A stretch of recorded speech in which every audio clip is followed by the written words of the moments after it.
ఈ రోగికి ఆదరించేవారు, సహాయం చేసేవారు ఎవరూ లేరు.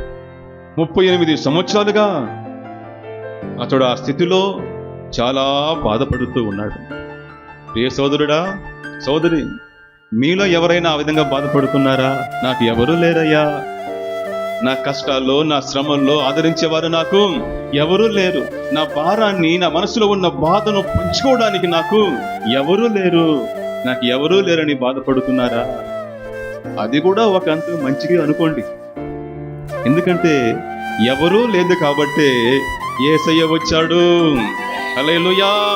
అతడు ఆ స్థితిలో అనేక సంవత్సరాలు పడి ఉన్నాడని చూసి, ఈ లోకస్తులు నిన్ను చూడలేదు, సంఘస్థులు నిన్ను చూడలేదు, కష్టాల్లో ఉన్నప్పుడు నిన్ను ఎవరు చూడలేదు, నువ్వు పడిపోయినప్పుడు ఎవరు నిన్ను చూడలేదు. బాధపడకు, యేసయ్య చూస్తున్నాడు. ఆమేన్. ఆయన చూశాడు.